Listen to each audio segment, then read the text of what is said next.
Imagine you wake up tomorrow and every human being on Earth has disappeared. Not died, not gone underground, simply vanished. No bodies, no noise, no one, just you. Your first thought is probably not fear. Your first thought is something closer to this. Finally, think about what that first day would feel like. You walk out of your house and the street is empty. No traffic, no noise, no one looking at you, no obligations, no expectations, no one to answer to. The entire world, every city, every road, every building, every shop, every car, every stadium, every airport, all of it is yours. You drive to the most expensive car dealership you have ever seen. You walk in, you take the keys off the wall, you pick the one you have always wanted. Nobody stops you. Nobody asks for anything. You drive it out at whatever speed you want on roads that are completely empty. You go to the biggest supermarket you can find. You walk every aisle. You take every snack you have ever wanted to try. Every brand, every flavor, everything you always skipped because of the price or the calories or what someone might think. You eat all of it. Right there in the aisle, sitting on the floor. Because you can. You find the most expensive hotel in the city. You take the penthouse suite. You sleep in a bed that costs more than most people earn in a year. You watch the sun set over an entire city that exists solely for you. This goes on for days. You explore, you take, you experience everything that money and social rules always kept slightly out of reach. You drive through cities that feel like movie sets built specifically for your arrival. You swim in private pools. You eat in restaurants where the food was still fresh when everyone disappeared. You wear clothes from windows you always walked past without going in. For approximately 72 hours, this is the greatest experience of your life. And then something changes. It starts small. You go to turn on the lights and nothing happens. The power grid, without thousands of engineers monitoring and maintaining it around the clock, has begun to fail. Within 3 to 4 days of everyone disappearing, most electrical systems would start shutting down. The lights go out. The refrigeration stops. The food in every supermarket in the world begins to rot simultaneously. You try the tap. The water still runs for now, but the treatment plants are no longer being maintained. Within weeks, the water supply in most cities would become unsafe to drink. You would need to find alternatives. You try to start the internet. Servers require constant human maintenance and cooling. Without technicians, the global network begins to degrade. Your phone works for a while on battery, but it becomes an island. There is no one on the other end of anything. Here is what you discover in the first 2 weeks. Every single comfort of modern life. Every light switch, every tap, every grocery shelf, every road that is maintained, every system that keeps food cold and water clean and power flowing exists because of an invisible army of millions of people coordinating constantly. You never saw them. You never thought about them. But they were there every single day making the world work. Without them, the world does not gradually slow down. It stops. Fast. Within a month, you are not living in a luxury penthouse. You are surviving. You are finding water. You are learning which foods do not need refrigeration. You are trying to keep warm. Every hour of your day is consumed by problems that used to be invisible because other people solved them before you woke up. But the physical challenges are not the worst part. Researchers at the University of Salford have documented what happens to the human brain when it is deprived of sound. In a completely silent environment, the brain does not find peace. It finds terror.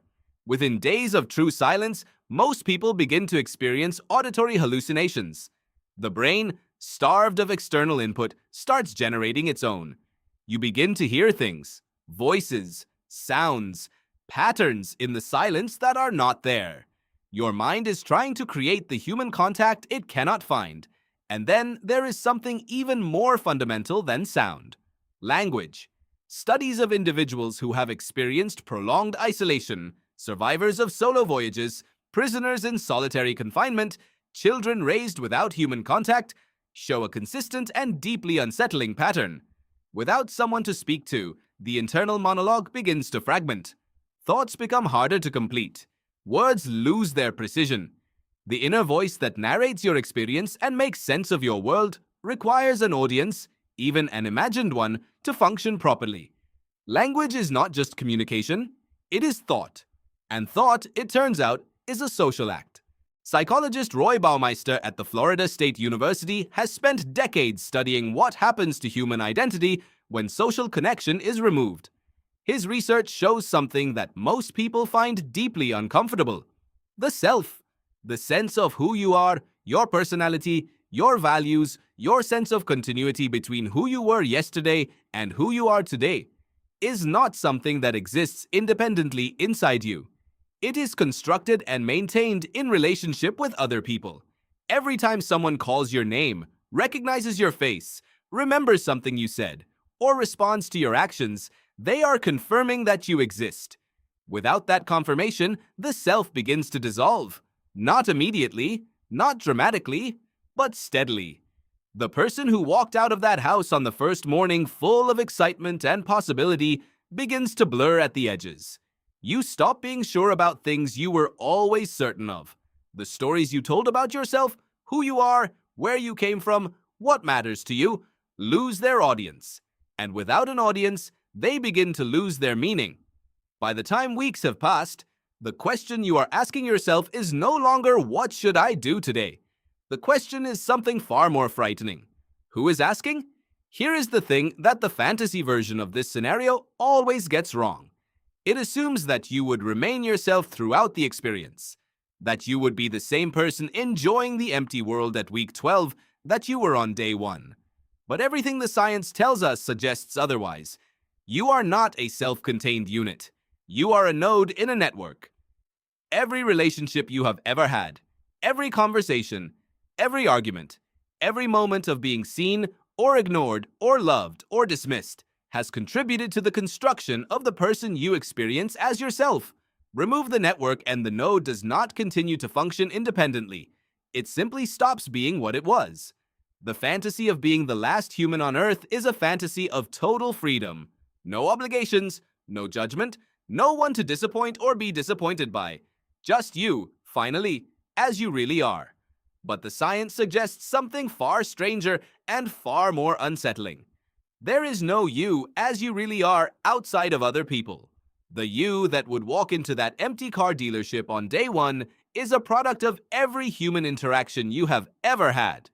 The preferences, the desires, the sense of excitement, the very capacity to enjoy the moment, all of it was built in relationship with others.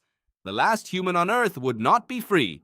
The last human on Earth would be the last performance of a self that requires an audience to exist. And without the audience, the performance would end. Not with a dramatic collapse, not with a moment of revelation, just quietly. The way a conversation ends when the last person leaves the room. You woke up this morning and someone recognized your face. Someone used your name. Someone responded to something you did. You did not notice it. You probably took it completely for granted. But that was not nothing. That was the thing that made you real.